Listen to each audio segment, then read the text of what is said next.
प्यारे बच्चों, आज हम पढ़ रहे हैं गणित कक्षा 10 का पहला चैप्टर। जो पहला अध्याय पढ़ने से पहले हमें कुछ बातों को समझ लेना चाहिए जो हमने पिछली कक्षाओं में पढ़ा हुआ है। जैसे पहला नंबर पर था प्राकृतिक संख्याएं। तो बच्चों, हम लोगों ने पिछली कक्षाओं में पढ़ा है प्राकृतिक संख्याएं किसे कहते हैं। दूसरा नंबर बच्चों आता है पूर्ण संख्याएं और तीसरे नंबर पर आता है पूर्णांक संख्याएं। तो बच्चों, हम इनके बारे में थोड़ी सी रिवीजन कर लेते हैं। बच्चों, सबसे पहले हम प्राकृतिक संख्याओं को देखते हैं। बच्चों, प्राकृतिक संख्याएं ऐसी संख्याएं होती हैं जिन्हें हम गणना करते हैं। जैसे बच्चों, हम गणना करते हैं 1, 2, 3, 4, इसी तरह बच्चों आगे तक अनंत तक जाते हैं। तो बच्चों, प्राकृतिक संख्याएं गणना की जाने वाली संख्याओं को कहते हैं जिसमें 1 से स्टार्ट होकर अनंत तक जाती है। बच्चों, अब आती दूसरी संख्या पूर्ण संख्याएं। बच्चों, जब प्राकृतिक संख्याओं में हम जीरो को भी शामिल कर लेते हैं तो बन जाती है पूर्ण संख्याएं। जैसे 0, 1, 2, 3 अनंत तक। बच्चों, इसी तरह अब आगे पूर्णांक भी देखते हैं। बच्चों, पूर्णांक 0, 1, 2, 3। बच्चों, पूर्णांक 0 तथा प्राकृतिक संख्याओं के निगेटिव संख्याओं को भी जब हम शामिल कर लेते हैं तो ऐसी संख्याएं पूर्णांक संख्या कहलाती है। जैसे -1, -2, -3, -4। बच्चों, पूर्णांक 2 प्रकार के होते हैं। बच्चों, 0 से बड़ी संख्याएं धनात्मक पूर्णांक।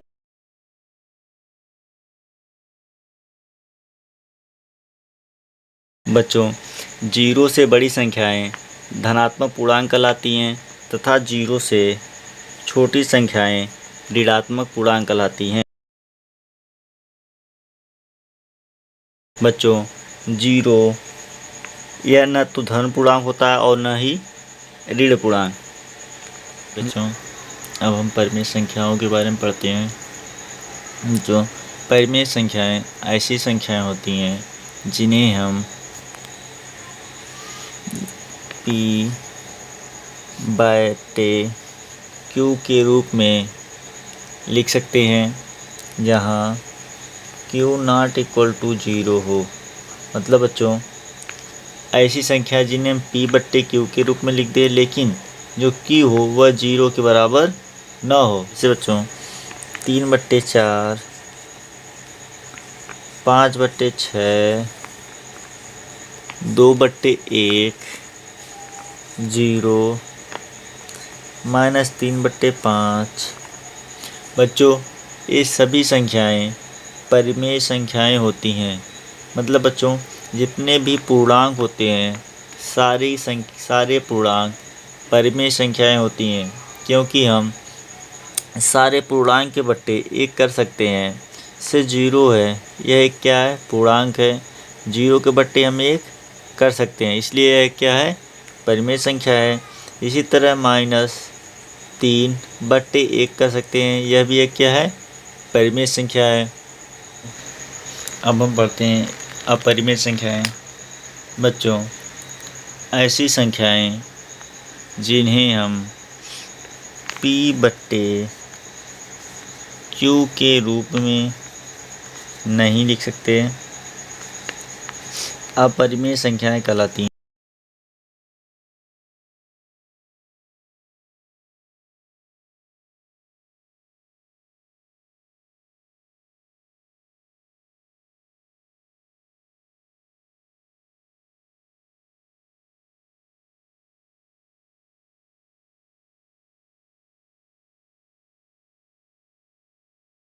बच्चों,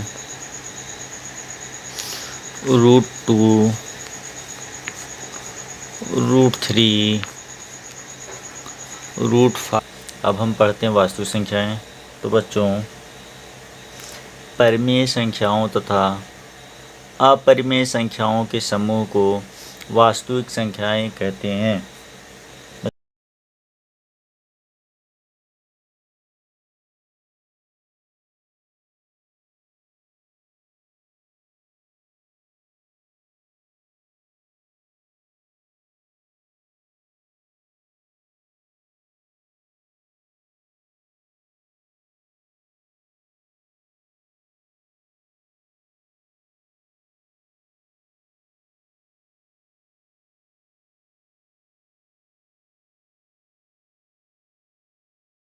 बच्चों, संख्या रेखा पर जितनी भी संख्याएं हम दर्शा सकते हैं, सारी संख्याएं वास्तविक संख्याएं होती हैं। जैसे बच्चों,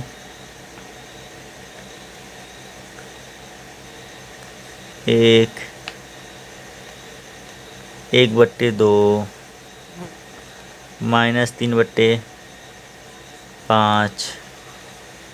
√3, √4, ये सभी संख्याएं बच्चों संख्या रेखा पर दर्शाई जा सकती हैं और सभी संख्याओं के समूह को वास्तविक संख्याएं कहते हैं। अब हम यूक्लिड विभाजन प्रमेयिका के बारे में पढ़ते हैं।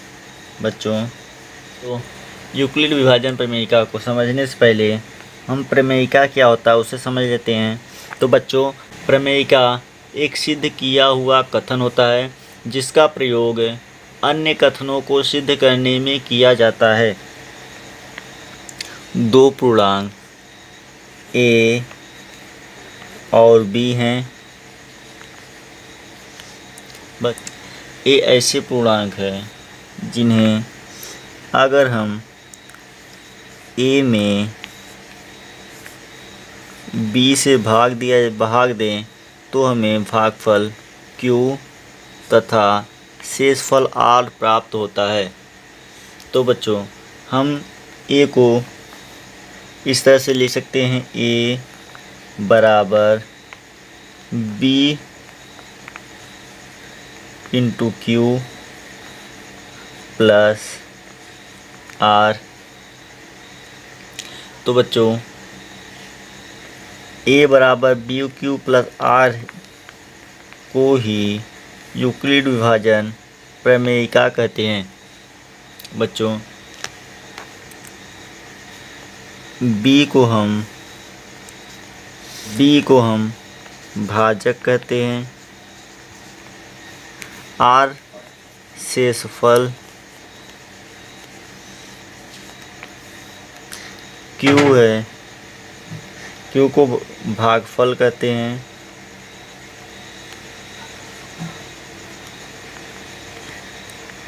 A जो है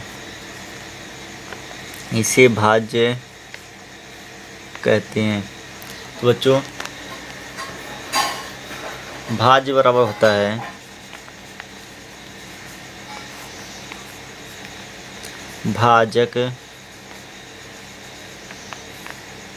गुणे भागफल प्लस शेष। बच्चों, यही यूक्लिड विभाजन प्रमेयिका है। बच्चों, इसमें B जो होगा,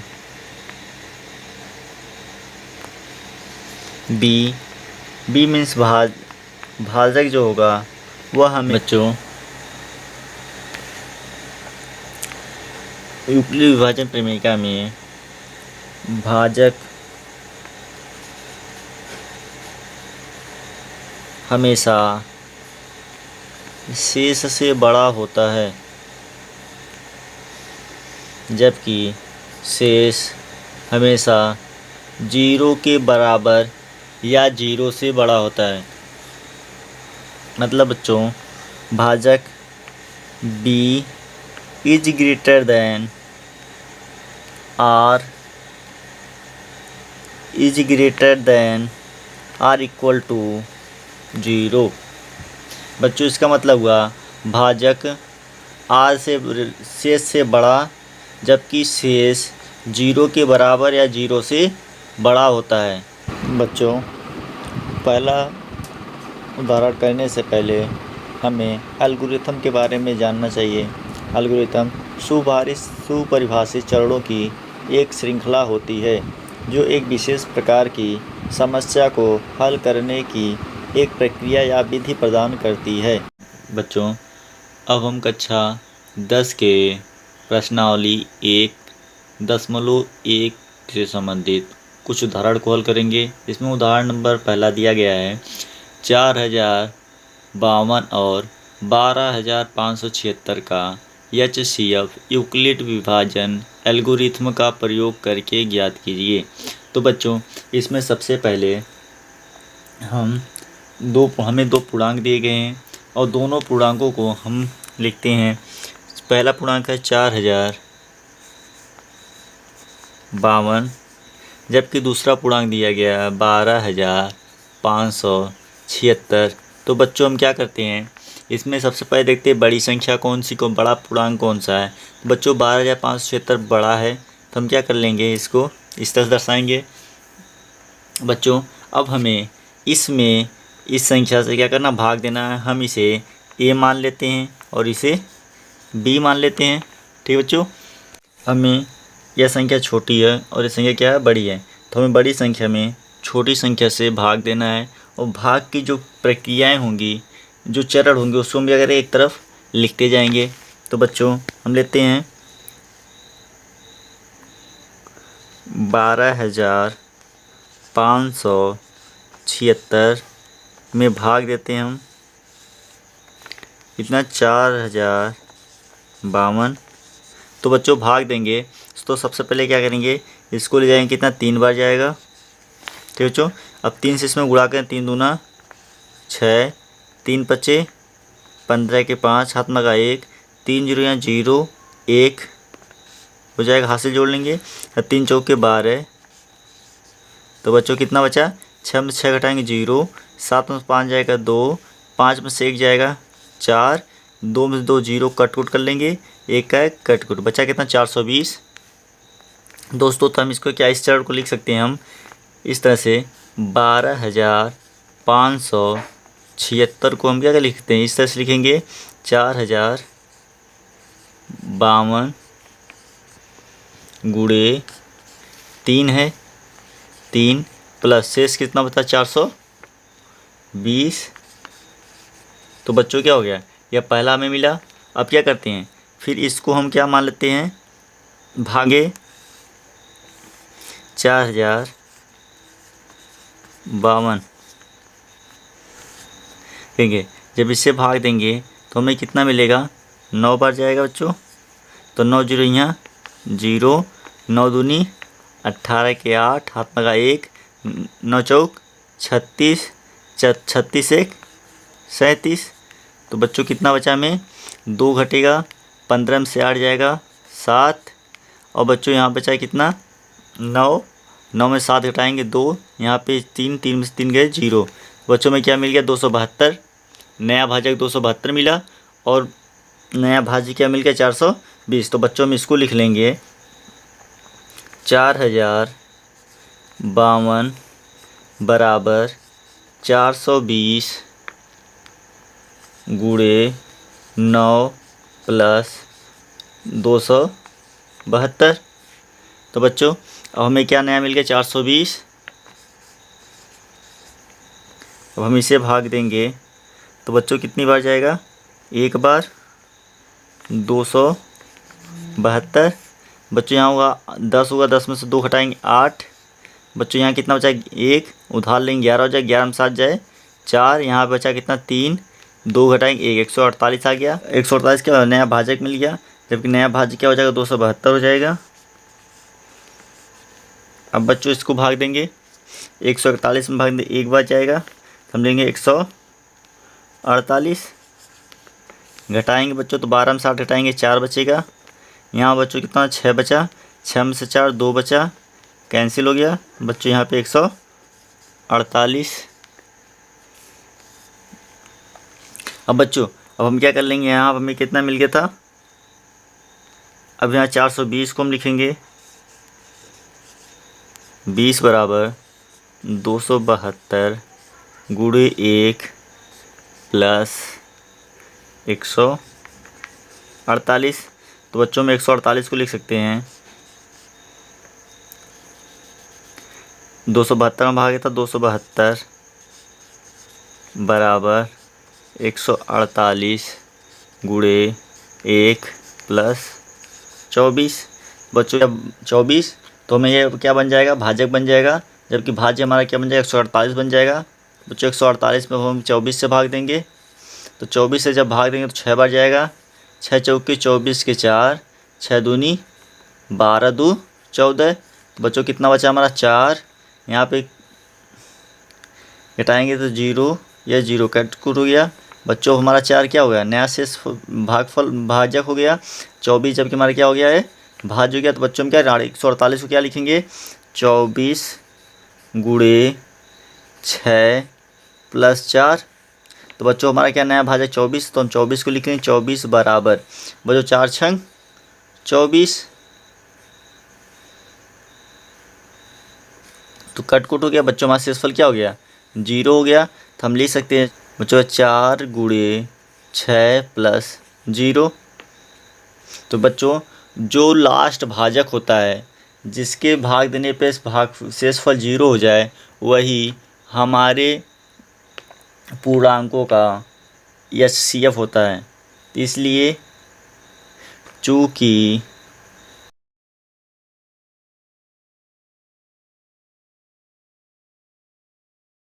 ये HCF बराबर 4, ठीक है बच्चों। उदाहरण नंबर 2 में दिया गया है, दर्शाइए कि प्रत्येक धनात्मक समपूर्णांक 2q के रूप का होता है तथा प्रत्येक धनात्मक विषम पूर्णांक 2q प्लस 1 के रूप का होता है जहाँ q कोई पूर्णांक है। तो बच्चों हम इसे हल करते हैं। माना a तथा b दो धनात्मक पूर्णांक हैं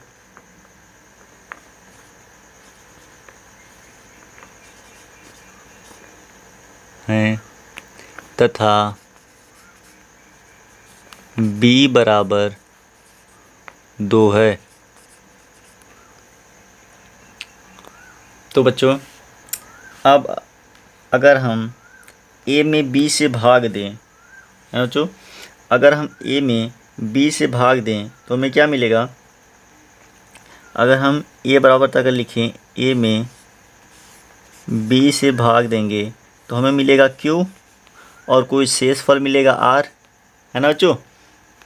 अब देखो बच्चों ये जो b होता है, चूँकि b is greater than r, है ना बच्चों, और r जो होता है या तो बड़ा होगा या बराबर होगा किसके 0 से।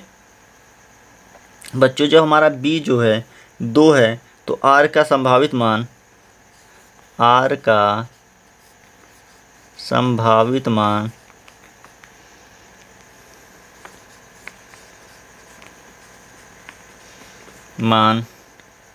क्या होगा बच्चों, या तो 0 होगा या तो 1 होगा, क्योंकि 2 तो हो नहीं सकता, 2 क्या हमारा है भाजक है ना बच्चों। तो हम ये बराबर लिख सकते हैं, अगर r बराबर 0 होगा तो ये बराबर क्या होगा 2, ये हम क्या करते हैं इसको गुणा करते हैं तो 2 क्यों हो जाएगा प्लस 0। तो बच्चों जब किसी संख्या में हमें 0 जोड़ना होता है तो 0 को हम क्या करते हैं छोड़ देते हैं, तो हमें मिलेगा a बराबर 2q। बच्चों यह क्या होगा सम होगा, क्यों, क्योंकि इसमें क्या 2 का गुणज है। कोई भी सम संख्याएं हमेशा 2 के गुणज में होती हैं, दो गुणज मतलब इसमें 2 का क्या हुआ है, गुणा किया गया हुआ है। अब दूसरा बच्चों होगा ए के संभावित मान, या तो अगर हम क्या रख लें आर बराबर, यहाँ पे आर बराबर 0, अगर यहाँ आर बराबर हम 1 रखें तो बच्चों क्या मिलेगा हमें 2q